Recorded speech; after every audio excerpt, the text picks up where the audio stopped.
There it goes.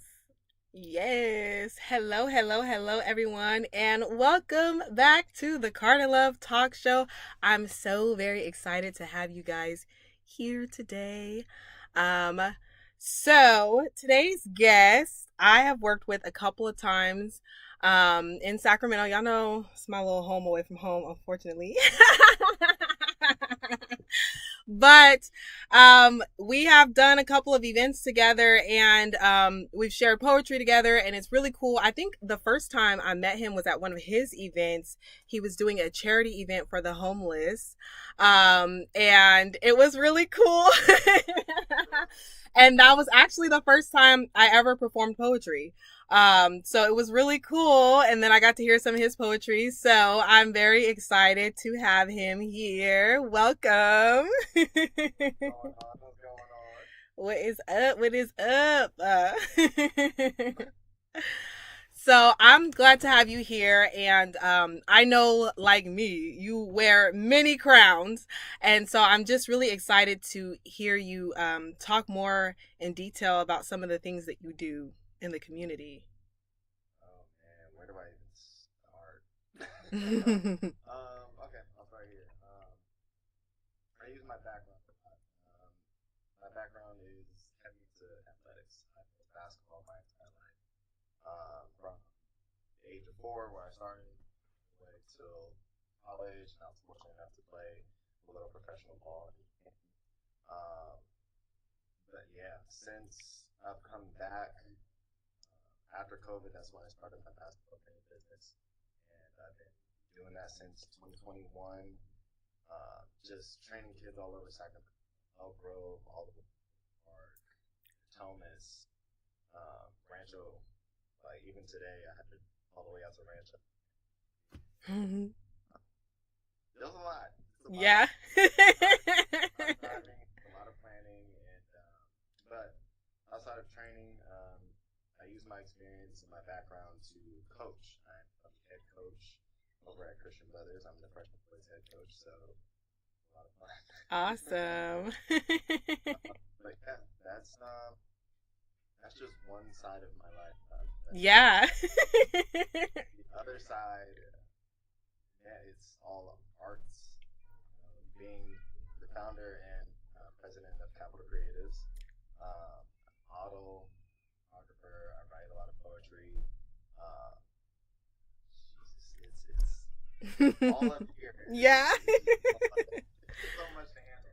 Yeah, it is. It is. It's like it's a lot to handle, and people always be like, "Well, why do you do it so much?" But it's like because it's a part of who I am. Like I can't just be like, "I'm not gonna play basketball. I'm not gonna do basketball." Like you know. Yeah, like but like it's part of my identity.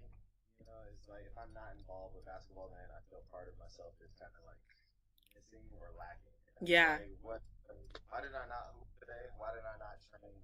Why did I not watch or study or anything? Like it's part of who I am and how I grew up and who I am the way I am today. Yeah.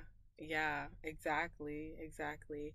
So I we've talked a little bit about Capital Creatives, but I want to know more, like more in detail, like how did it get started? I've seen you guys growing a lot, like the nonprofit, and I think you have a digital magazine coming out as well. Yes, yes, yes. We are in the works of a digital magazine. I'm working on a lookbook right now. We have several editorial meetups at a few locations, one at a park in one city, but just be one big editorial or just lookbook. Um, but yeah, we have a lot of stuff coming. We have a lot of stuff coming. That's Creative awesome. I'm so excited. started as a collective. Uh-huh. A lot like other collectives where you just do a bunch of meetups around the city. Ooh, that's a hit. Yep. But started out doing meetups, and we still do them. But that was our main thing when we first started. But we've grown to do so much, like so many more things because we've seen that there's a demand not only for meetups but for presentation, for development, Yes. for really a bridge to be forged. Yes. You know, Yes. between General Public and especially in Sacramento. Yeah. That's why in Sacramento, like you don't see a lot of artists. General public doesn't really, connect well, or I don't want to say it doesn't respect, but they don't really see the need to support. Yes. No, I see what you mean. Yeah. They're not receiving. Yeah, so that's where we're trying to develop. That's what we're trying to fulfill. We want to be Yes. that bridge between the public and the artists. Yes. Yes, I understand that completely. I feel like that's what I want to do with Carter Love Collective is just provide that space for people to be supported and for people to be seen.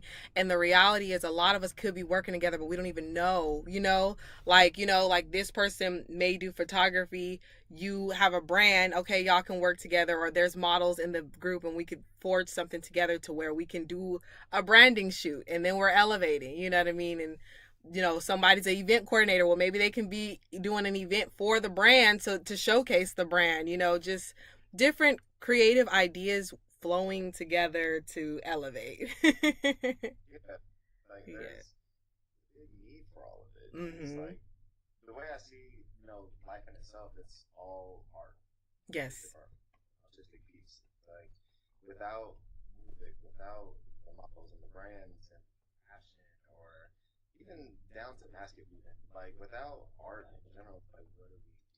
Like how do we even go about life? How do we walk? How do we talk? How do it's in everything that we do? Yes. So how do you not support? Yeah. It's weird not to go out to shows, or to really even just shout people out. It's like we have to really learn how to first we got to define what it means to support. That part. A lot of people get that misconstrued and think it's like, oh, Yeah. I mean, into this person. It's like, oh, you can really just show up. Yeah. You can word of mouth. You can. Yes. There's much more than to support that. I agree 100%. I think that's a lot of people don't know what support is, or they don't realize that their voice is powerful. I think that's the biggest thing. They don't realize how powerful their voice is, so they hold back. But the reality is, if you tell the next person and then the next person tells the next person, that word of mouth is always going to be the best advertiser. You know what I mean? And then, not to mention, sharing a post. You know what I mean? Because you might have more engagement than I have. So, It takes 2 seconds. yes. Oh my Yes, god. share a post, maybe even add the location, But other than that, you don't got much to do. You just share that thing. Click and click. That's all you need to do. Yes. And it's insane to think that we as a city, or we as a people, and you see it all over the internet. People will beg for not just attention, but some sort of validation, support, and they won't support you. So Yeah. Yeah. it's strange to see, but we'll get there as people. I believe. Yeah. Yeah. I think I think seeing, like you said, seeing the art, I think that goes a long way, because if I see how gifted you are and I share that with someone else, then we can just grow. But I think a lot of people are finance driven. You know what I mean? Well, how am I going to get paid? What am I getting out of that? They're kind of a little, people can be greedy. Yeah, it's so transactional how we walk in life. Yes. Yes. And so they invite you to their event and they want you to pay, but then, they don't show up for your event or pay to come to your event. They trying to get in for free, and it just becomes, like you said, transactional. And I think for me, I had to learn to get out of that, cuz my family relationships were transactional, so that was embedded in me.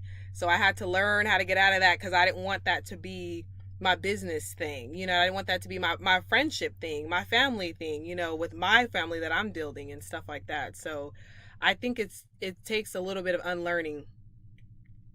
Yeah, Yeah. there's a lot of unlearning that we have to do. Yes, for sure. Yeah, I think Business, life, and everything. There's a lot of unlearning that we still have to do in order to Yeah. Yeah. And choosing to unlearn, I think that's the big thing because it's hard. Yeah, God, it's It's hard. hard to unlearn because every time you fall back into that little cycle, you feel like a failure. And so then you're like, you have to either choose to unlearn again or just stay right there where you're comfortable. Yeah, it's like, and we as people, we choose comfort every Yep. time. We choose comfort every time. Yep. And because that process of choosing comfort, it wears on you. Yeah.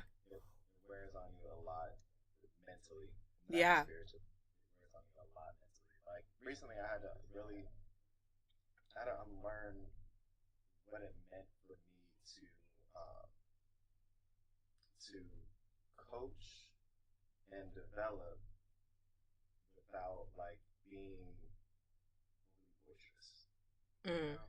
Because that's how I came up. Like I thought being a coach and developing players meant like, oh, like I got to be hard on you all the Yeah. time. Like Yeah. on your face, I have to be detail oriented. I have to nitpick. Like you're gonna have to get sick of me in order for you to actually like get it. Yeah. But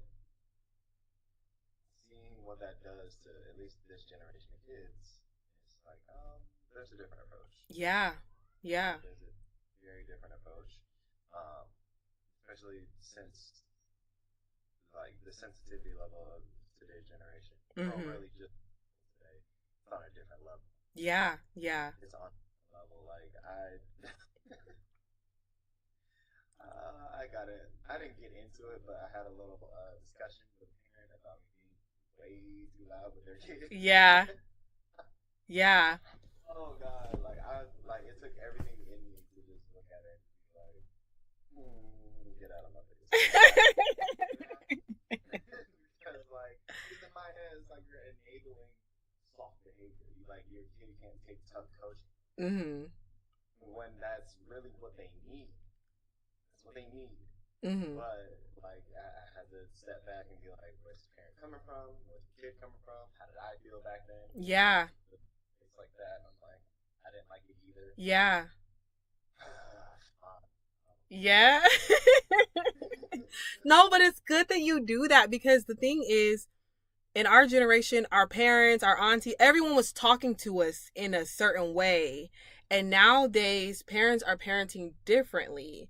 Um, and so I think that that's changing. That's why it's changing for the youth because they didn't have to have a thick skin. You know, people at church was talking to us crazy. Like everyone was not crazy, but just very like tough love. And it's like, baby, I don't always need tough love though. Like, Especially because you don't know if what they're getting at home. So then when you come to like school or sports or whatever and they're getting tough love again, they're like, damn, does anybody love me? You know? So I feel like in this generation it's a little different because a lot of people are changing the way they do things like gentle parenting and all those kinds of things, and people are actually more aware of mental health and those kinds of things. So I think that's why it's changed. I have heard that from coaches before. Like these kids don't understand when I was playing. like the amount of stress we go through on a day-to-day basis, like it was so it aggravated the soul. Like I don't want to be at this practice today because I don't want to hear this coach's voice because they like it, but it does mold you into a certain type of person ready for society. Yeah. It's more ready for society because I'll always tell kids, I always tell parents, like sports is one of the greatest analogies in life. Yeah. If you can understand that the coach or just the sport in general is not going to be nice to you, like you're always going to be criticized no matter what you do, whether you're too good or you suck, whatever, or if you're a specialist in one thing, oh, you can't do anything else though, but it's Mhm. like you're constantly criticized. Yeah. And Yeah. that was one of the things I had to really understand coming up, middle school, high school, like even when I got to college. It's like no matter what I did, it was something I had to work on, Mhm. or wasn't good enough at something, and I had to figure out a way to just get good at it. I Yeah. couldn't have time to mope around and just be like, well, I didn't have time for that. Yeah. So like even just in life, if I don't go after the job opportunity, or if I don't put myself for an interview, or if I don't fix how I dress because the world is judgy, then I'm telling myself that I'm okay with just being right here. Yeah. When I Yeah. really want to be here. Like I want to keep on getting better, but I'm okay with being here because I'm not learning. I'm not pushing myself forward. Yeah. So I had to get used to it. I just had to be like, okay, I gotta accept that word right there, acceptance. I had to accept the fact Acceptance. that I wasn't good at something and I was gonna be criticized for it. Mhm. And I had to do something about it. Yes. Those two things right there. It's like I'm not good, gonna be criticized, do something about it. Yes. And that's just how you go about life. That's just Yeah. how you move. So Yeah. Yeah. sports, man. No, I know for sure. I agree 100%. I feel like you said, a lot of lessons come from those things, from the things that hurt us. A lot of lessons come from that because I feel the same way with me with church. Like I got a lot of criticism.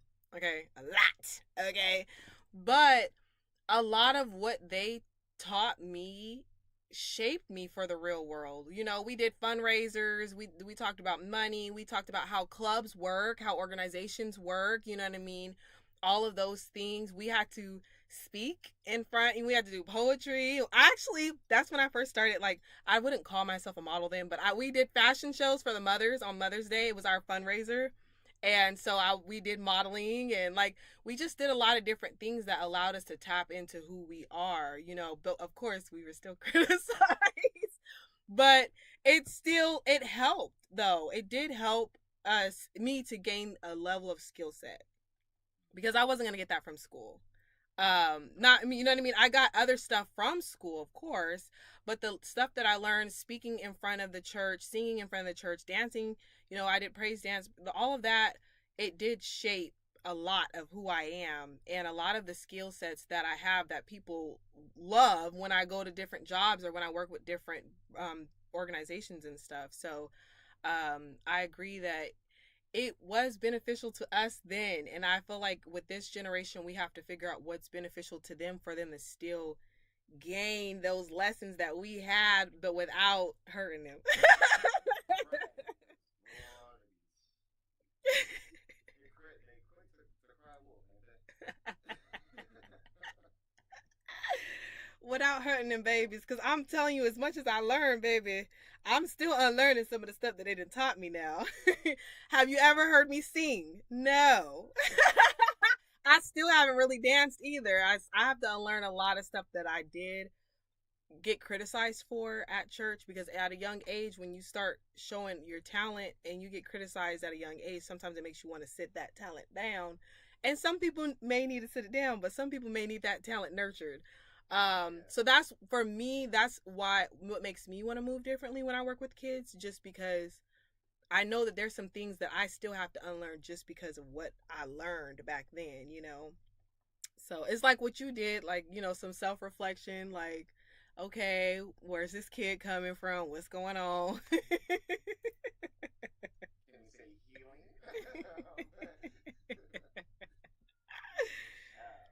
Yeah. Oh my Good one on goodness. that one. So what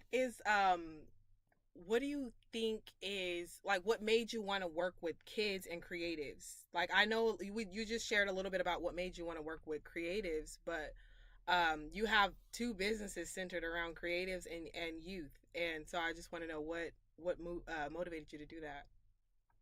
I had to really think about back then when I was in junior college, when I was in Fresno City. The word servant was, well, first of all, it's usually frowned upon because when you think of servant, you think of somebody, below Beneath deck, you, somebody yeah. so like, but you learn along the way when you grow up that a leadership position or a position of authority is a servant's role, right? I'm a coach, but I'm serving the kids, I'm serving the Yes. player. Like I'm here to make you better, right? I'm the founder of this. Okay, but what's my service? Yes. So when I just took that word and thought about, okay, I'm here on this earth to not only do something for myself, but I'm here to serve others. Yes. So when it comes to the people I would like to serve, it's like, well, who better than kids?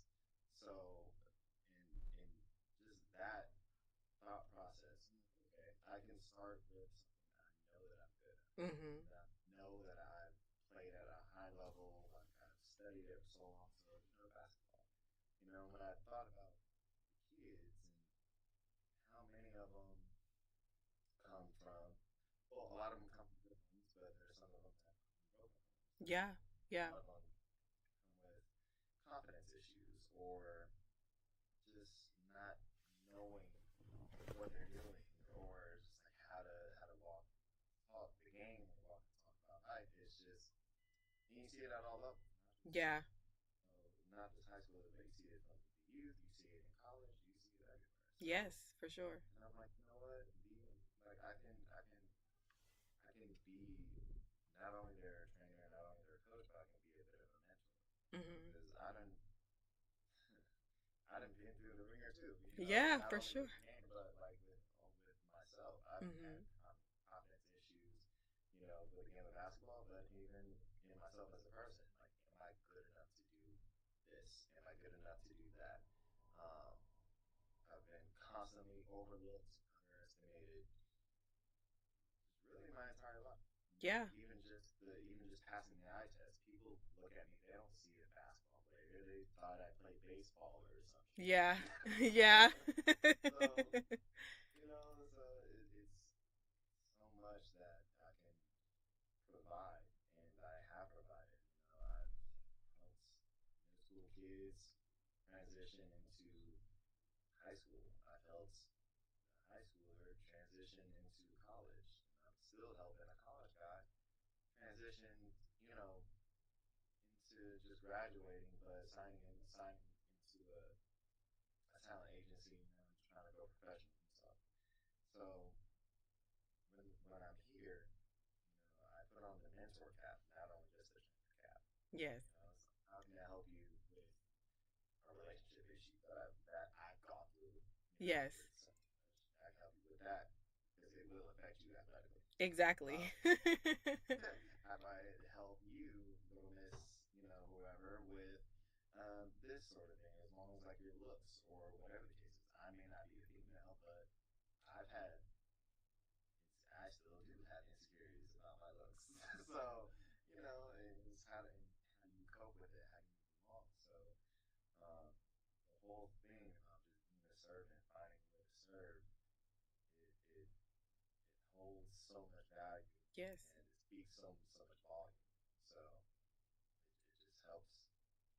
Yes. That's beautiful. I love that. I love that so much because like you said, it does get a negative thing. There's like a lot of negative connotation around being a servant, you know what I mean? Because it is something that a lot of people view as beneath them. Like, oh, I'm not doing that for them. Who they think they hit? Like, Yeah, like, And it's especially around kids, like kids are just expected to do whatever you say, or like they kids, they can have whatever, like, you know what I mean, like, no, like, I see that a lot when it comes to children. They're just kind of expected to do whatever is said, go do this because I said so, like. right. That's especially how we came out. Because I said so. My way or the highway. Which one you gonna pick? Exactly. Like, Yes. that's not how it works, especially with kids. It's just not. Because they Yeah, have their because they're individuals. They have their own feelings and thoughts and goals as well. Their goal may be to beat that game. And you say, get off right now because I said right now. Like, and it's not right like, now. man, can you say in 5 minutes? Give them a warning at least. Damn. Warning, like pop a head. That's your warning Right? for you. I told you. That's why, because I told you. Violence is never the issue. It's So, never the answer, you guys. Never the never the answer, answer. okay? So, I just hope that I'm doing a good enough job and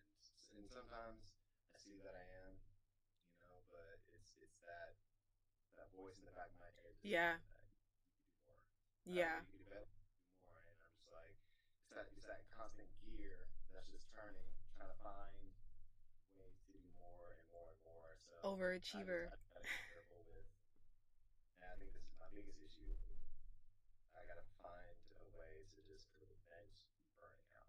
Mhm. I Yeah. gotta prevent that burnout because I've burned out before to the point where I've fainted, and it's no fun. Yeah. I bet. I think for me, my burnouts, when I get burned out, I get sick. Like I'll get like a cold and it's the summertime. Like, it'll just be some random Yeah. shit. Like, girl, why do you have a cold? It's hot outside, girl. Like, what you doing having sniffles? Like, what is this? You shivering? Are you are you coughing? You got a cold? Yes, baby, I do. Okay, I'm stressed out. Get some wine, something. Calm down. Oh, so how do you have what are your warning signs when you feel like you're about to get burned out? One is my energy. Mm. It's my energy, and it's not even just me being like low on it. It's more so my mindset as well. Mm. It's usually I'm hyped up about doing practice or going into a training session. I know the kid. And I'm like, okay, I'm hyped up to train this kid because they're usually hyped up. They got a lot of, they just probably had some candy. And this is gonna be a good time. Yeah. But if I'm approaching training or practice, like I don't want to be here. I'm on my burning mat today. That kid, like Yeah. it's never there. I just know that like my battery level is just it's getting lower and lower, and so it's like I have to find a way to revive myself and just get through it. Not just get through it, but get through it in a positive way. Mhm. So that's one sign. My second sign is I start to get forgetful because I'm very organized with how I approach everything from training to practices or from even capital creators with how I move with them. Having a meeting or like reaching out to such and such to help set up this artist or even just meetups. If I'm disorganized, then I just know mentally like I'm just not in the right space because Yeah. usually I have everything down pat. Like I have this training, I know this kid needs to work on this. So these are the set of drills I'm gonna do. And a few hours after that training, I have this practice at this time. We worked on this a couple of days ago. We're gonna work on this because I know a group of these kids don't know jack about what the heck this is. So work on everything here. And then once we do that, we're gonna do that. We're gonna do something different Friday that we play this weekend. Okay, cool. That's the basketball side. I've created this. I haven't talked to them in a while. So let's check in here. Let's create a to-do list. Let's check in with Trey, Dobie, AJ. Cool. Bam. We haven't had a meetup in how long? Okay. Let's do something in a couple of weeks, maybe 3 weeks. And what's the time on top notch? This, that, and the other. I need to get this in order. Everything is so Yes. organized. And I'm surprised I'm able to do it at that level. But I know if I'm missing something, then okay, something is off with me. Like I'm starting to burn out and starting to not even want to do it. I'm Yeah. starting to fuck it. Yeah. So yeah, I think I need a vacation. I need a vacation. That's about it.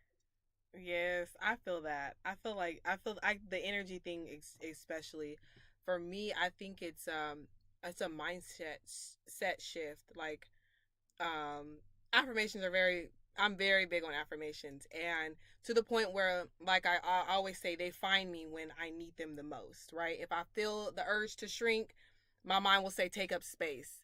But if that old little voice, that negative self-talk is like creeping in and it's louder, I'm like, baby, you need to reset and recharge, take a nap or something. Like, you a little too close to this burnout. You're a little too close.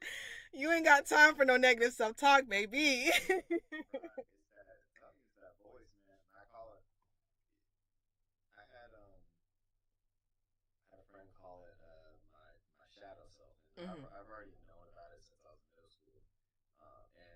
people will probably see it on my poetry page, Mm-hmm. where those gray posts at the Yeah. bottom of my posts.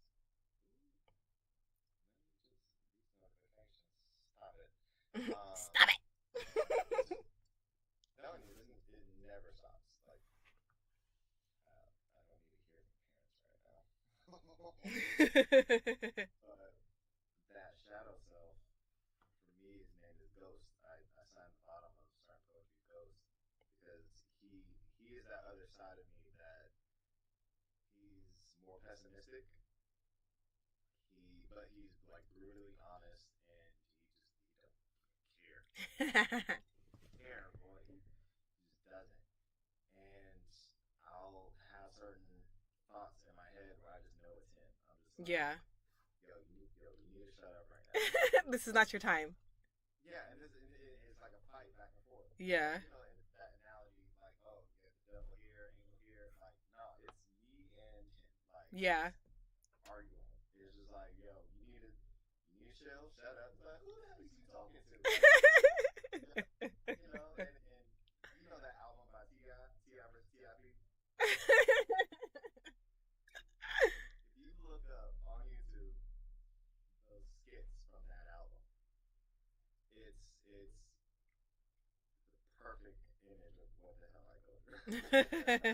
and people think I'm crazy. It's like, yo, like you got multiple personalities. It's like it feels like it at times.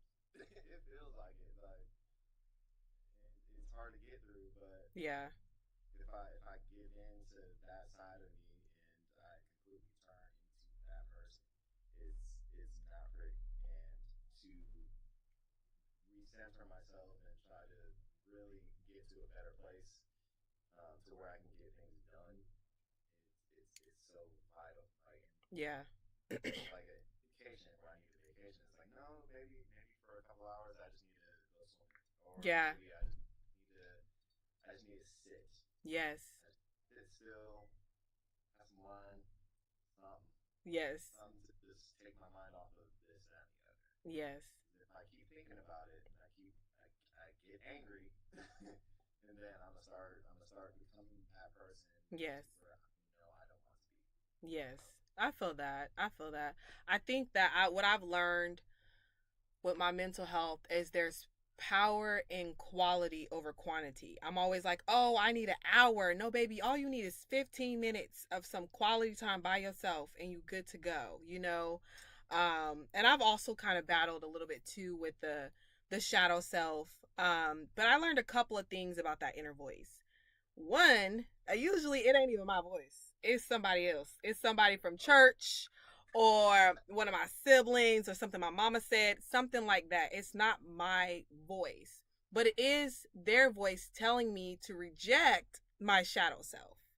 Um, and so I learned that a lot of my shadow self and a lot of the parts of me that I shrunk were parts that were collectively not liked by others. So me being loud, me embracing my body, me embracing my body, loving my body, showing like not showing off my body, but like just I used to wear oversized clothes or like stuff that hid my body because other people had a problem with it. Like so it was a lot of that was tucked away. And for me, I feel like the more I started to love and accept that side of me and not give a fuck about what other people say, I feel like it became easier because it wasn't a battle. I wasn't fighting that part of me, so that part of me wasn't as amplified. I feel like she was amplified when I was pushing her to the side. Okay, give me a little bit of tequila and she was out. She was out. Okay. And then also having those battles like you said, because she's a part of who I am and she wants to be seen too, but here I am pushing her to the side like she don't mean shit. And so for me, I had to realize where the voice was actually coming from, like, you know what I mean, and why was it affecting me still. Like I said, I'm still learning some of that stuff from church. Some of the stuff from church, some of the things that I feel like I was taught by the way my family taught me, like treated me, you know what I mean? Sometimes it wasn't even stuff that they said, it was just the way they treated me. And that made me feel like Okay. So it was like those things that would come to me. And I've worked very hard to minimize them to where like it's just me and her and we good. We are, it's not black and white, we gray. Okay. We Right. silver, we shining. In that gray area, in that gray area, it's a place to live, man. That Yes. gray area is something else. And I think I said it in one of my poems too. It's just like on a scantron of A through D, it's E through Z that you really gotta find. And I love the gray area. Yes. I love the I gray. I, I I love don't I love it here. I love it here. It's Black and white. Mm-mm. yeah. But I like the it depends, or I like the maybe, or it's just it's like there is no absolutism in Yeah. things. Like, Yeah. sure, there's a lot of things we can look at in society and be like, okay, this is wrong. Yes. You're right. There's obviously stuff with that, but then on the other side of things, you can kind of question what some other people may perceive as right. So you Mhm. kind of it's just asking those questions to find that middle ground or that compromise. And Yeah. I think if people can understand that the gray area is it's as peaceful as it is chaotic, Yeah. then I think we can really just start moving forward as people. Yeah. I So, think so too. I feel like it takes allowing yourself to open up. It takes vulnerability and transparency, but it also takes not expecting other people to transform into who you want them to be or who you're trying to be, and just listening to what they have to say and realizing that just because they believe that doesn't mean you have to, and it's okay that you believe different things. Because otherwise either you're expecting them to shrink and change or you shrink and change. And that was my history, was shrinking and changing to be accepted and to be loved and to be wanted. But the reality is when you do that, it's all false because you're not being your fullest self. So they're not really even seeing who you are. Um, so there is so much beauty in the gray area. And I feel like it's more loving. It doesn't always come off that way because I know for me, living in the gray area, a lot of people try to dim my light. yeah, There's criticism on things that they actually admire. They're just projecting because they don't know how to get there. And the reality is, if they were open and transparent and vulnerable with me, I would help them because that's who I am. But instead, they want to try to knock me down. right. Because they want to be right, right?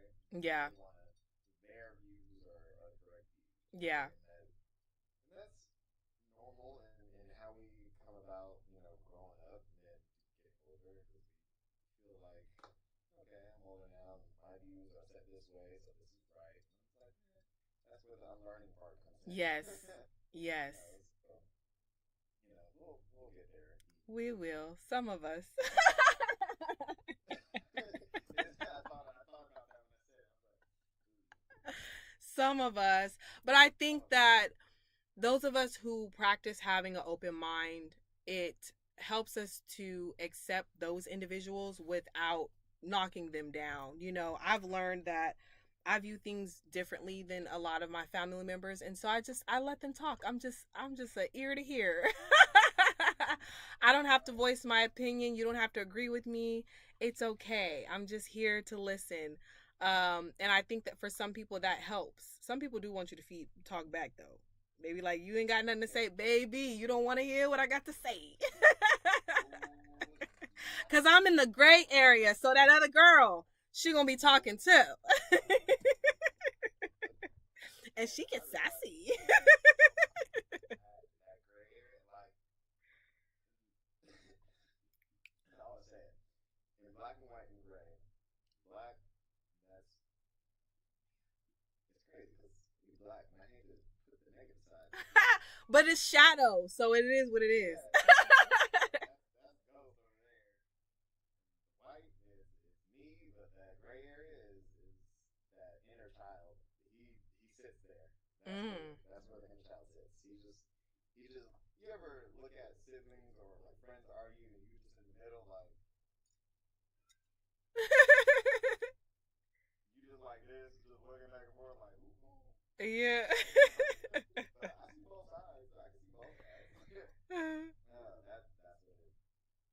That's like the best way I could put it. Yeah, And that I is can literally see that. I'm literally like just seeing a little crisscross kid sing crisscross applesauce. Just like, okay. he's like I'm just here. Like, yeah, he got a point. Oh, he got a point too. Or you just don't man together. Who gonna first? Right? Oh. I don't want to know. But you know, that's life. It's life. It's life. That's those are part of the things we're unlearning. It's life. Um, my goodness, because life does its thing, but it teaches us, so I'm good with it. I'm good with it. I've learned to be the sun in the storm, okay?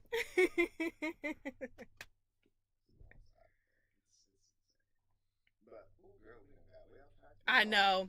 So, success is what we're talking about.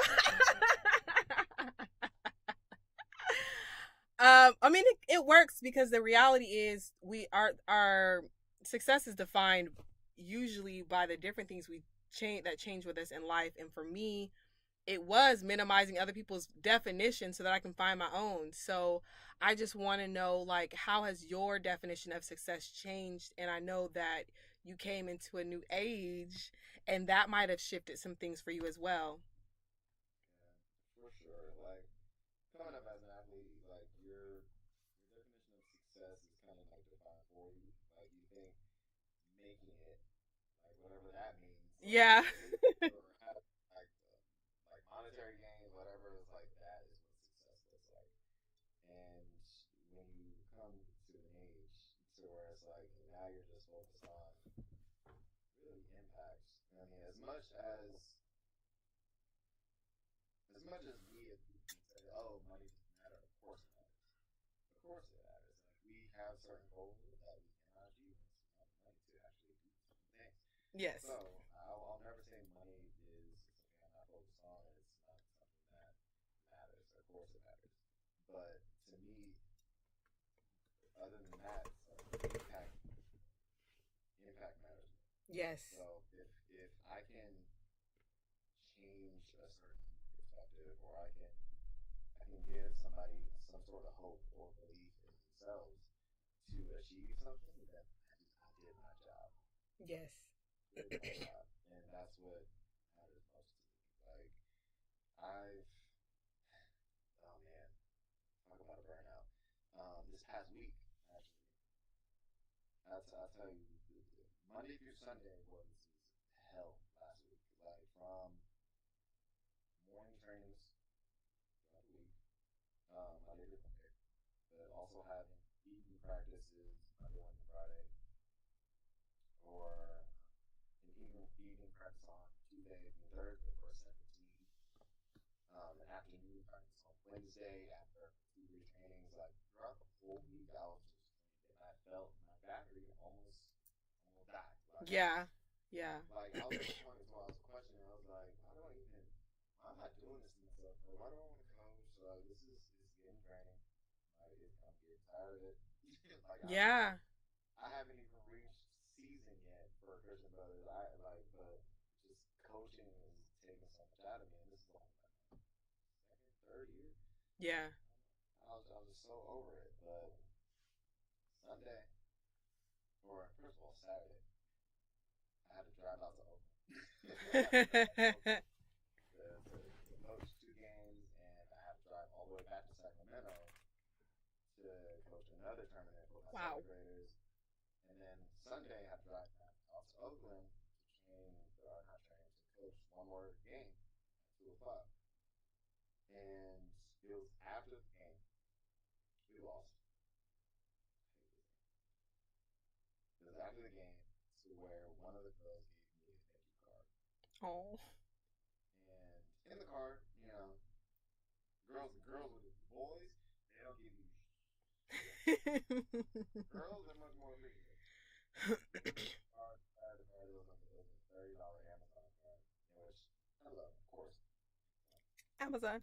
But she wrote a note. She wrote out, thank you and all that stuff, and like how I've helped her, kind of like leaving herself a bit, and thanking me for always pushing me through. I mean, it's pushing the team and doing my best, and then to like, just take on to so many different characters of the girls and just being there for them. And she's more driven than Yeah. she once was. And it's not even the fact that she's validating doing has some sort of impact, but it's her validating herself like that she can do it. And Yeah. me seeing that part it means the world to me. So I got back in the car. Got back in the car and that's when I read it. I'm sitting there. I sit down in the car and my first thing is, Sacramento, yeah. So done with all this. Done with coaching. I read the letter and a couple tears came out of my eyes. Yeah. And it just meant everything to me. And that revitalized me. That brought back the purpose of why I coach. Yeah. I can care less about wins and losses in the summer, during fall, during the season. I can care less. I just want my coach, trainer, whoever is in my life, who I come in contact with, to leave with something. Yes. Learn. I want you to believe in yourself more. I want you to take whatever I'm teaching you, or even just my presence. I want you to take something and go somewhere with it. And it just meant so much to me. It's like, damn.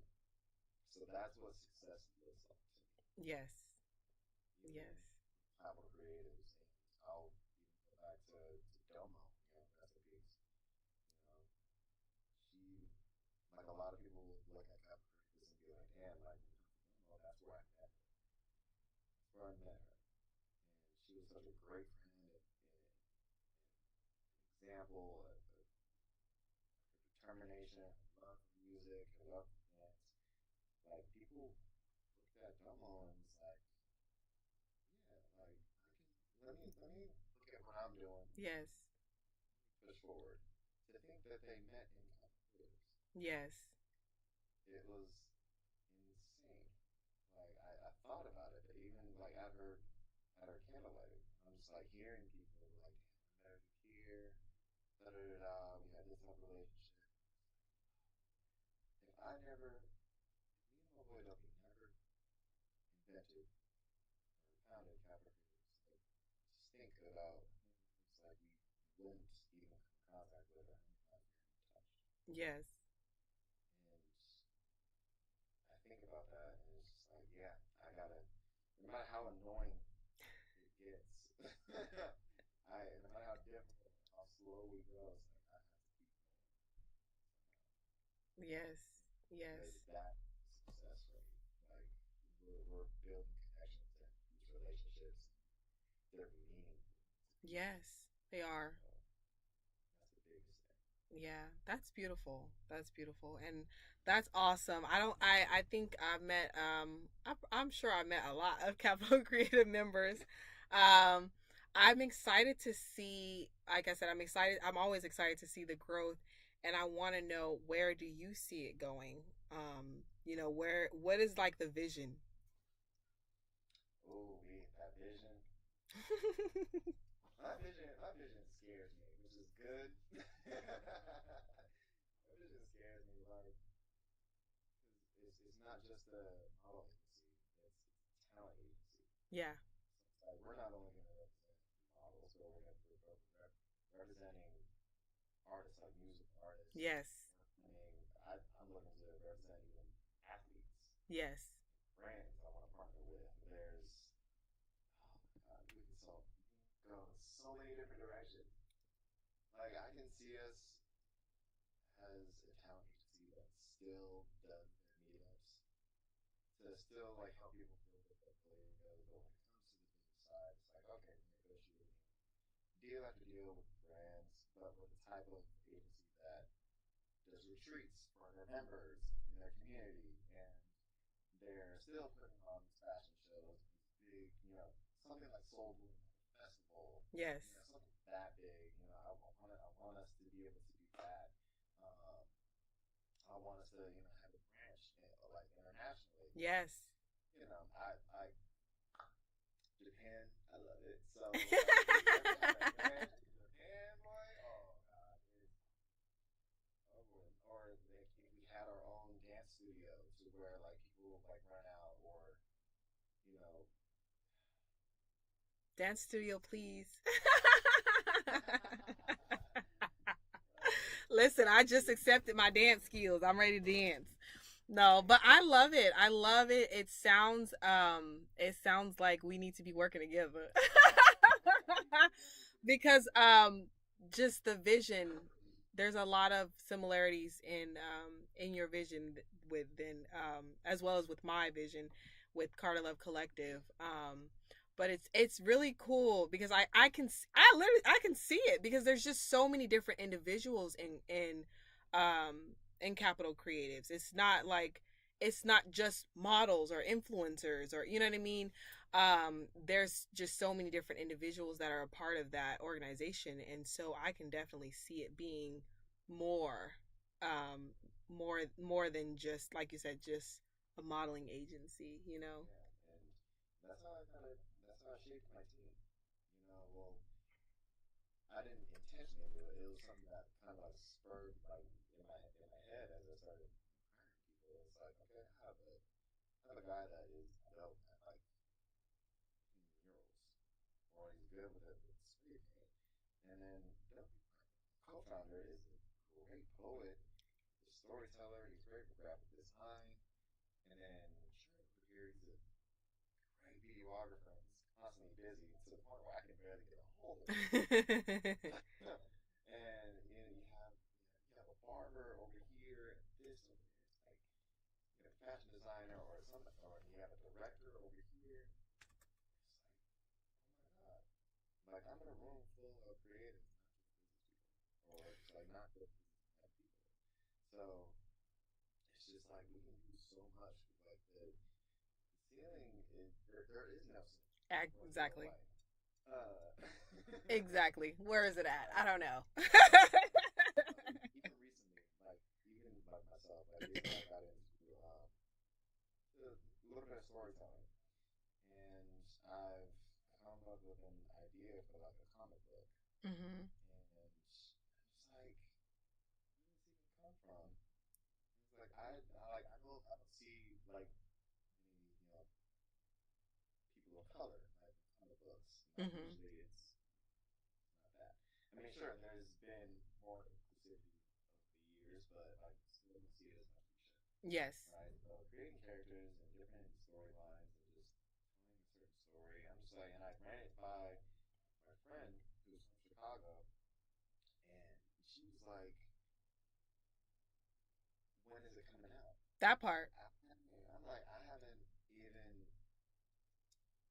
like I haven't out yet. I haven't gone to these publishers. I haven't even finished the first issue. Like I haven't. I just this is just the storyline and characters, and like these are certain images or whatever. But like I haven't even And again, jumped into it the yet. She's question like, is.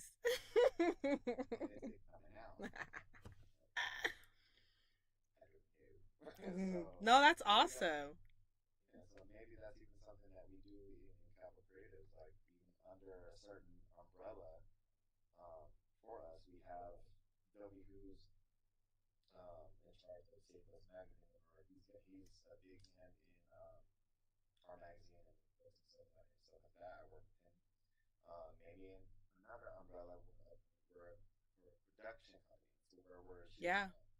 our short films or little commercials, or we do commercials for other businesses around Sacramento to help exposure all that. Yeah. Maybe under another umbrella, we're doing a comic book, and over here we're doing it's like there is no limit to There what is you can none. do. You're a creative minded person. Like Yes. all you gotta do is just mix it with the business side, and you just have to be real logical about how you approach it. And it's just like, oh, this guy, you Yes. know, like my brain is moving at like 100 miles an hour. I know. It's exciting. It is exciting. And for me, I can see it so clearly when it comes to my vision. I see yours too. But when it comes to mine, I see it and I'm like I get frustrated cuz it's like I want to do this right now. I already see it. I know how to execute it, all the things. I want to do it now. Right the hell now. I know it's gonna be a hit. I know it is. I know it's gonna. Oh God. But it take money and connections and all the things or whatever. Uh, I mean, and that part in itself kind of sucks. But because it's like, do I really want to go outside? You don't have to go outside. Right, you don't have to go outside. You can email people, you can talk to I'm somebody, telling you can you. touch somebody. But it's like it's something about when you go to an event and like you make those connections. Like Yeah. recently, I went to somewhere with AJ, who's our creative director. He got me in the door somewhere, and it was just like a room full of just. I looked around, I'm like, how much money is in this room? Is the Like, question. who's the owner of this? Like, I was looking around, like all these paintings. I'm like, I met the guy that did all paintings and custom made his own like cards, and I went to his office, and I'm like, I just met somebody who can get a lot, and I met another guy who's on the same wavelength as me and wants to make certain things. Like he's a making his own studio or trying to transform some place, some warehouse. It's like I'm in the room. If I didn't go outside, Yeah. and that's where I struggle. I'm just like, do I really want to go outside Yeah. today? Like I know this is happening, but I'm just like, I have to drive No, all the way yeah. up there. I feel I that. got to deal with people. Like I'm starting to get, Embrace it. you're starting to get like to that age where it's like, damn, our road rage is gonna start taking over soon. And it's like, oh. Embrace it. Absolutely, man. And and that it all affects your sleep. Yeah. That's another factor too. It's like I don't. It's like I sleep, but the quality of sleep, Mm. because I can go to sleep, but my brain is still operating. Yeah. Yeah. And It's I feel like it's like a work injury cuz it comes with yeah, that. Because when you own like a business, but then on top of that you are creative and you put being organized with being creative, it's like magic. But it's hard to sleep. It's hard to think. Like it's because it's always on your mind. Or you like go somewhere, like I'll watch a commercial and I'm like, ooh, okay. Like, you know what I mean? right, I see the storyline. I see what's going on. I could do that for my brand. right. Like you can do this. Like you can just get the pieces together real quick. you know? Like it's with everything. Even like I watched a documentary. I'm like, okay, they got like three cameras and then they're lining it up with the audio and okay, I see. Just the moment, the minute, the second you said documentary, I was like, I have to write up, I have to lay out what I want to do with our documentary. See? Work, work, work, work, work. It's hard. That's why I write a lot. That is why I write a lot. I write a lot, or I'll get on Chat GPT and I will tell them and they'll write it for me because it has to get out of my head so that I can get some sleep. Right. It has to. ChatGPT is such a blessing, right? It is. Uh, It definitely is if you use it the right way. right. If you use it the right way. I do want to say this because I don't know if you know this. Um, so when I performed at your event, the Christmas charity event that you did, that was my first time performing, and this girl in the audience, I had met her for the first time, and she was like, "So you writing a book?" I was like, "What?"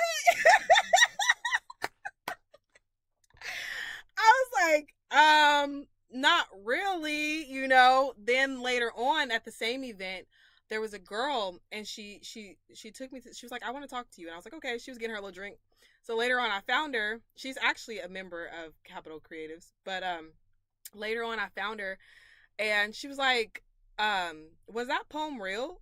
I was like, "Yeah, girl, everything I write is real." I do. After she said it, I realized some people just they use their imagination, but it was very real for me. I write what I feel and what I go through. And we literally sat for an hour just talking about what I went through and how it connects to what she went through and all the things. And just those two situations was like, okay, maybe I should write a book. Then, like, when I would share my poem, there's a handful of people that I share my poems with when like fresh off the brain, okay? And so they were like, "Okay, so when's the book coming out?" And I was like, "What do you mean?"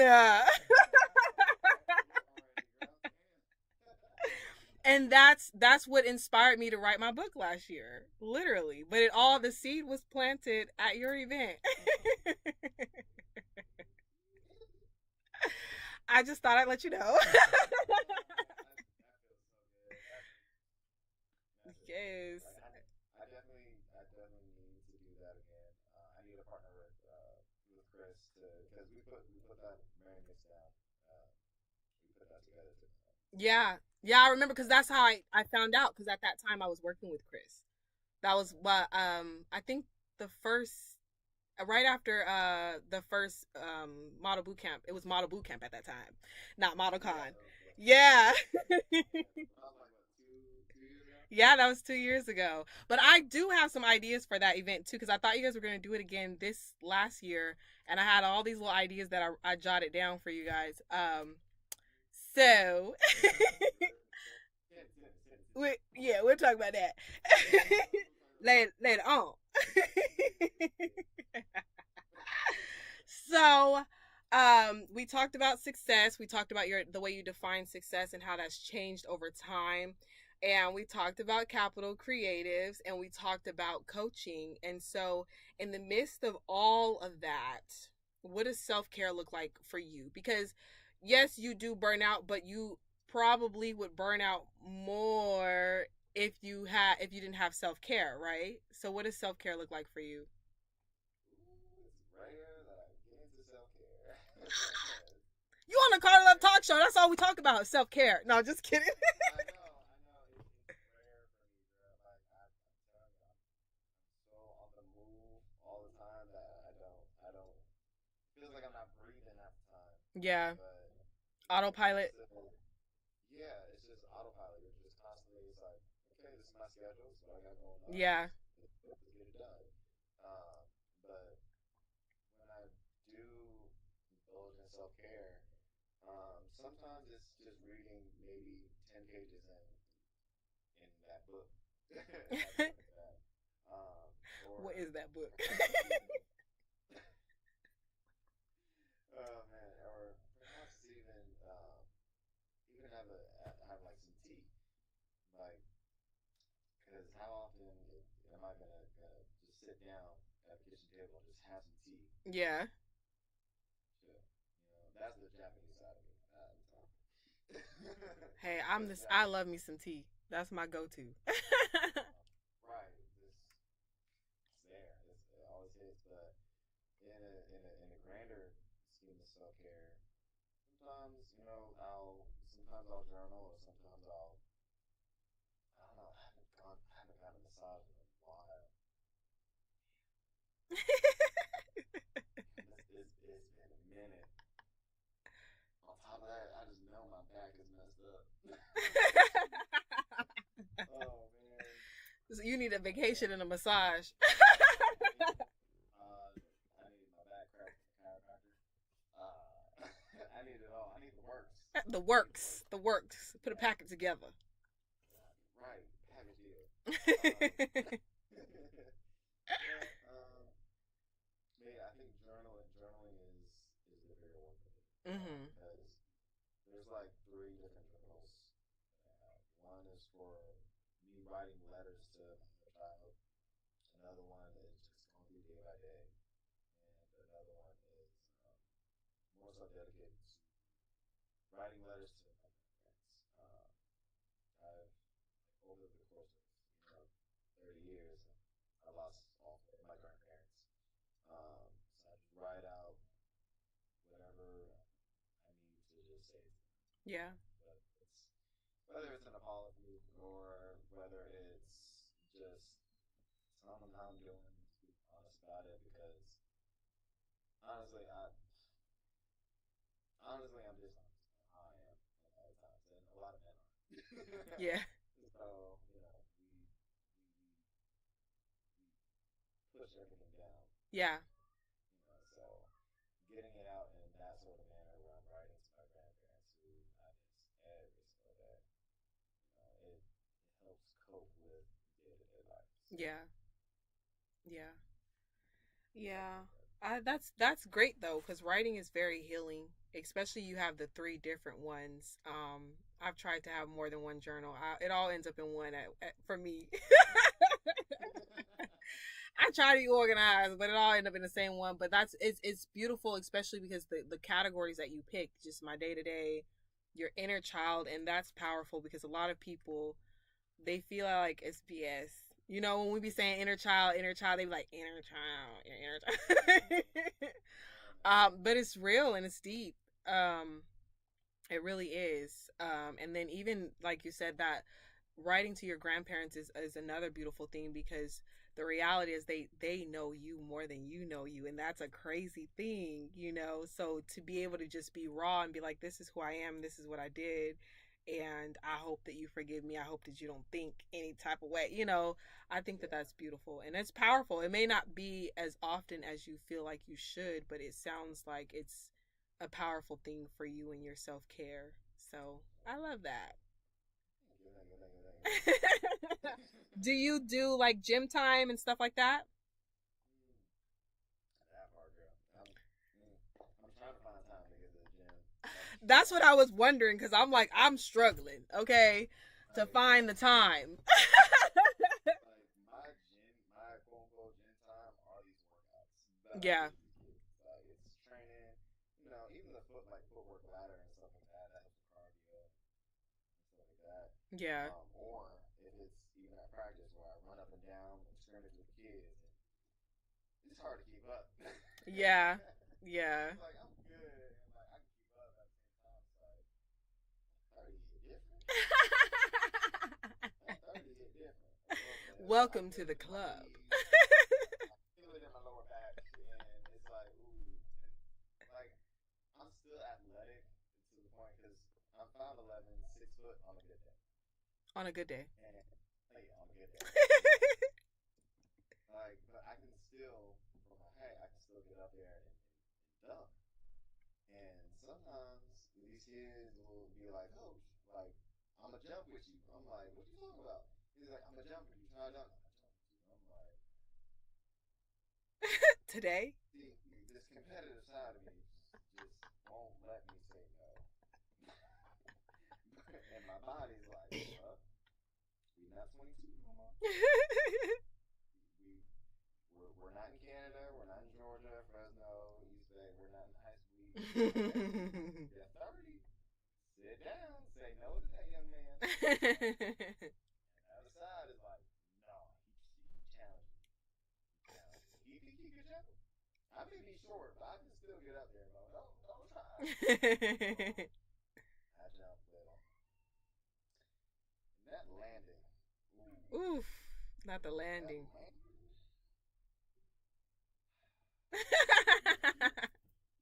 when you feel, when you have to walk away after you land, when you have to just collect yourself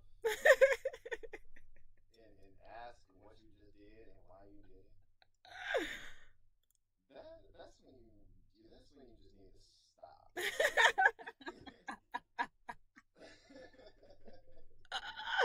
It's just not okay at that point. Like, I'll fuck off, man.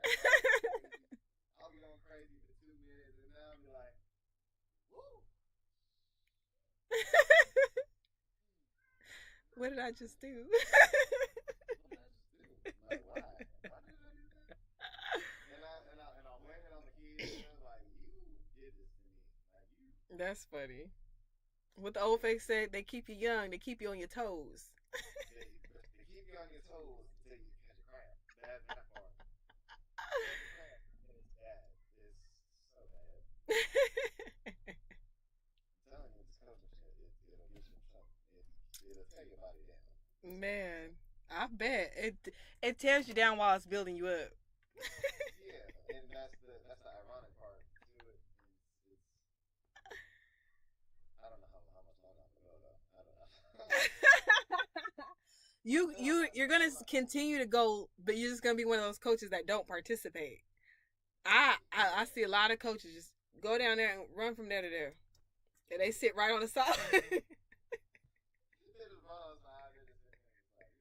You didn't do it right. Like they not running with you. They just run it again. Everybody has to run it again. My dad told me I started coaching. I'm just like, I didn't want to believe him at first. I didn't want to believe him because when I first started coaching, I had girls. I started coaching girls Yeah. at high school. He was like, be careful. Be careful with high school girls because you're young, you're black male, you're coaching high school girls, so just be careful with that. It's like, makes sense. Right? Then we started to coach boys. That part is where that's when I started to understand, like, yeah, Dad, you right, because I used to be patient. I used to be patient with people. I used to be tolerant of some shit. Not no more. Not no more. I'm starting to understand why my dad was the way he was back then. So me and my friends, and it's like, yeah. I don't think I was this bad, but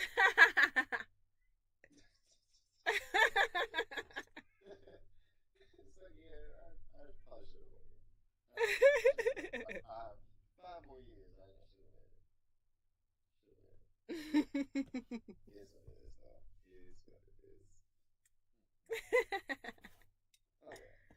Okay, so we're down to the second to last question. Okay, Great. Gotcha. so what is the greatest lesson that you feel like you've learned on your path to success? Ooh, the greatest lesson I've learned. So many of them. But I think the biggest lesson I learned was that I think success is it's never truly defined. It's a never ending destination. Mm. It's like you can think it's monetary, you can think it's material, you can think it's impact or whatever the case is, but it's just never ending. Yeah. You know, because it's so broad, in everything that you do. Yeah. And it's just like, am I successful yet? But you see the impact, great, okay. I have this, that, and the other because of what I've done, which I can define as success, right? It just goes on and on. The more that you achieve, the more, even when you fail, you can still succeed. Mm-hmm. If I learn something from this certain failure, Yeah. Exactly. but if I do learn a lesson from this failure, then okay, success. Yeah. I can check that off the list. I can check that off of the things that I've learned and I've learned with. So you're never done with success Yeah. because there's always so much more that you can do. And Yeah. it's dangerous. It's I dangerous. know. Again, that gear is constantly Yeah. like how much Yeah. It just never stops. Yeah. So, in learning that lesson, and we go back to self care, we have to Yes. learn how to really look at that and just be like, I know what I'm doing is not enough, but I know where I need to just kind of like pause Mhm. and reflect, And I think my brother said it best. I think like 5, 6 years ago. He was like, when you look at goals, where you want to go in life, you have to think about it like a castle. Mhm. It's like, hey, there's this athletic castle, right? And then there's this art castle, cool, and all have their different, little wings or whatever. It's like, okay, cool. Now work backwards. If you ever played Legos, you have to work backwards. Where do you want to place? Yes. You there. You have to work up from there. Mhm. So if you think about the castle, okay, how do I get to here? Okay, I need to do this. How much does that cost? Okay, cost this. How am I gonna get that? Okay, maybe we need to fundraise, do this, that, and the other. Cool. And just work down all the way to the base, and then you kind of understand the Yes. broad, thing that you're trying to do. So it's just you gotta be willing to do it. Yeah. So, That's true. That's so true. You got to be willing to pursue it. You also have to have a certain level of self belief. I feel like for me, I agree 100% that there's no limit. Every time I achieve something, I'm like, okay, I want more. But that, like you said, can get exhausting because then you start thinking about all these different things. And then for me, it's like, well, how am I going to make this happen with my situation right now? And I think for me, that's when the self care kicks in, is making sure that I weave that in, because as I weave that in, my self belief and my self trust and my self acceptance increases. And then I also don't feel like I'm overdoing it when it comes to working, because who knows how long it will take to achieve some of these goals. So if I wait to live and have fun and take care of myself until I achieve these goals, who knows what I'm gonna miss out on? Lessons, connections, all sorts of things. So I oh, feel like I see that. I got big time FOMO, man, because when I look at what I want to achieve with everything that I got going on, sometimes when I do press the pause button, it's hard to stay there. Yeah. It's hard to stay there because it's like now I just feel unproductive. I No, just I don't want feel to do that. anything. Yes, So I feel that. it's like I need to sit down. But the minute I sit down, it's like, ugh. Yeah, no, I feel that 100%. It's like my legs start to twitch and I need to move. It's like, I'm like, no, this ain't comfortable. Yeah. Um, It's and necessary though, but it's not comfortable. I even do it on my walks. I'll take a long oh, walk in nature and I'm like, you know what? This thought just came to me. I'm going to do a podcast episode. For a while, a lot of my podcast episodes were on my walks. see, And I'll be like, Deshay, this is your time. Okay, but it's quiet. I don't got kids running around. I got this idea. I have this topic that they already wanted me to talk about. I'm doing a podcast. do a podcast on it. Hey. Oh man. Or even like vlogging. Yeah. Like people that enjoy vlogging, like first of all, I'm envious. I'm envious of people that love to vlog, right? Because in a certain light, right, it's a bit like journaling, which Mm-hmm. is very creative. Like you're looking back at what you're doing and whatever, and you had a great time, yada. But in another light, it's those ideas that creep in that because when it comes to my poetry or when it comes to certain reflections that I have that I want to just record. Mm-hmm. But now that creative side of my head is going down now. It's work. Yeah. Now I'm thinking about the marketing. I'm thinking about the Yeah. strategy. I'm thinking about how it's all gonna piece together. Who am I Yeah. gonna reach out to? And it's like chill. Yeah, no, I'm the same way. I feel like I can't in a vlog I can't be genuine. Um because I feel like then I'm on because I'm thinking about what I'm wearing and how I can connect that to another brand and get sponsors and all the things instead of just being, you know. Um it's challenging. This age of media and just trying to get somewhere, be seen or whatever, like it kind of ruins the genuity, the Yeah. genuine piece of what it means to just be human. Yeah. Yeah. So it's like we're walking. It's like we're robots. Yeah.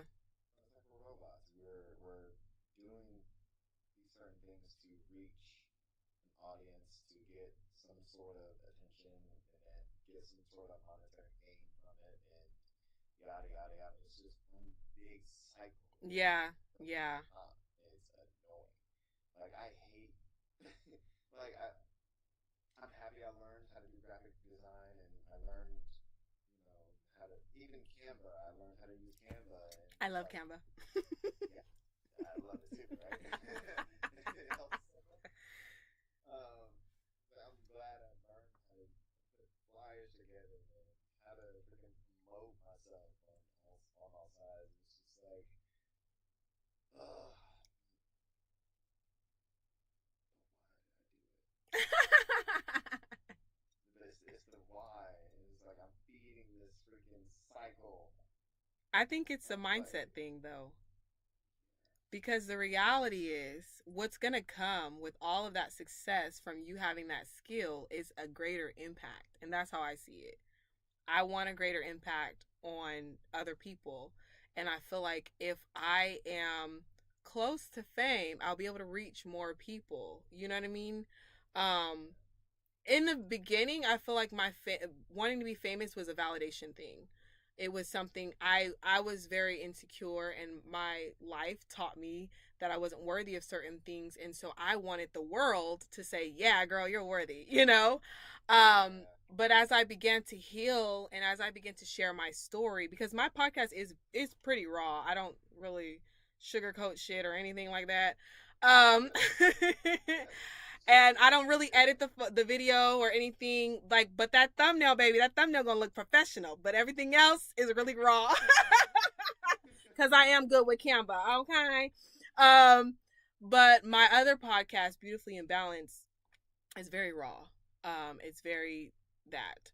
And as I started to heal and just really get to the core of who I am and sharing my story and hearing how people are impacted by it, hearing how people are impacted by my poetry and the lessons that I learned that I share in those poems, I just feel like I just think about like there's a lot of people who aren't seeing your stuff though. And a friend of mine even told me, she was like, "Girl, you need to market this because there should have been more people in that workshop because I gained a lot from it." And it was only two people in a self love workshop that I did, and she was like, "You need to market this." You know what I mean? But sometimes it feels cringy to market self love, to market my trauma, to market. You know what I mean? Um, but I had to reshape my mindset, and this was a recent change, honestly. That I'm like, it's impact. If I believe in myself and I believe in my message and I believe what I'm doing, and I know that I'm not doing it from a place of greed, then I have to let go of the thoughts that somebody else might be thinking of that in that way, or that somebody might be thinking I'm doing it for validation, because I know what I'm doing, and those people who are drawn to me, they're gonna know it too. So I literally, like I said, this literally was like a week or two ago. I was audio journaling and that shift happened for me, and I was like, "Yeah, girl." get it, girl, get it. I was like, "Yeah, we don't need fame for validation, but we do need it for impact, though, honey. We do need it for Right. that." You said it. It's like if I promote like my traumas or whatever I'm going through, is like, is it from greed or is it from guilt or whatever the case is? It's like that part. That's. I think that's why I don't promote myself the way I should. Mhm. Well, that's why I don't price up my services the Yeah. way I should, because it's like, ooh, that just seems me, Yeah. the other side of me is like, but bro, you have so much value. Yeah. Why are you only charging $15 per kid per every drop in class? Like you need to charge more, bro. Yeah. It's like but I'm not greedy. I know that everybody's dollars is hard earned, so it's Yeah. like I'm not gonna bend people's pockets and stuff like that. You Yeah. can use that for something else, and that's just who I am. I'm Yeah. just not too nice. Not too nice. Not too nice, man. Which is good, but it can keep my pockets I know. I know. I've been told many times you need to be charging for consulting. You need to be charging for this. But it's so hard because I can literally sit and have a conversation and someone will tell me about their business and I'll have tons of ideas for them. And I'm like, what am I supposed to do? Not say them? empty. Right? Like, nah, bro. And I'm going to send you an invoice and then we'll continue this conversation. Okay? we need to just talk for next down. I'm gonna have you eating some other shit. Like, we gonna get to it. We gonna get to it. Don't worry. Like it's weird for me. That's why when I started the Card of Love Collective, it's on Patreon, and so when people subscribe, I feel more comfortable because they've subscribed already. So I'm like, now let's talk. Yeah, yeah. But even then, I'm not charging. I'm not charging what I feel like. I don't say what I'm worth, but I'm not charging what I'm worth because it's a $10 subscription and I'm giving you like a $30 session. Like, you know what I mean? But you're paying $10. And some people, they got in for free, like, like a free subscription for like, we give away free months every now and then or whatever. So it's like technically they didn't spend that $10. Right. They got it. So you still not getting paid, baby. Right. Damn. Oh. One day we gonna figure it out. We gonna work together and figure it out, okay? But in the meantime, in between time, we need to hear if you have any upcoming events or anything that's coming up that you want to share with us before we dive into our affirmations. All right, sweet. What do I have coming up, man? Other than coaching, I'm not leave that athletic side alone. I'm gonna just too much of it. Canva Creatives. I've been talking to a lot of venues. I'm still weighing out our own Sacramento's very own version of NPR Tiny Desk. I want to do something like that for artists, especially artists that we've signed under Canva Creatives, to do a Tiny Desk and get get more seen. Yes. Not our artists, but there's people that do play instruments. Mhm. Piano, the saxophone, whatever the case is. People want to come on and and play and perform in front of a live audience while we record and of course be our own version of it. That's something we're working on. We are also working on our second annual Top Notch event. Last year we had it at the BMO Tower um, in downtown Sac. So I think you know where that is. I think What is that? What's that the event? BMO Tower. It's literally it's in the middle of the bridge and The event. Sorry, I should have specified. oh, my bad. Um, Top Notch is really a celebration of artists. We come together as an exclusive, casual, formal event to where people come. We pretty much have like we have catered food, drinks, raffle tickets, so you can definitely win certain prizes like a free massage given away last year. Some paintings were won last year. Some photography gear, photography services, um, hairstylists, free photo shoots were won as well. So coming to that event, it's a pretty big deal. People come out and we had DJ there, the vibes going, um, and even the scenery at Top Notch. You overlook all Wow, that's So, beautiful. I mean, man, it's wide. You can see all of downtown, the Capitol, the bridge, like top notch is really for come together as a community and to feel appreciated, to feel like you're on top of the world. Yes. Um, I call it feeling bigger than life. Yeah. There's certain songs where you feel like you're bigger than life. Empire State of Mind by Yes. Jay-Z.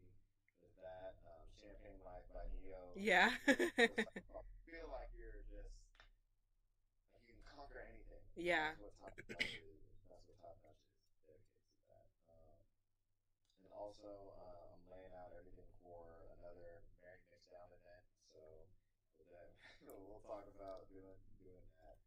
Um, and me personally, I'm still working on my own poetry book, Ghost. Still working on Oh, that, I but love it. I wanted to have it done and released on my 30th birthday, which was in March. Mhm. Um, but I found out very quickly you can't rush poetry. Yes.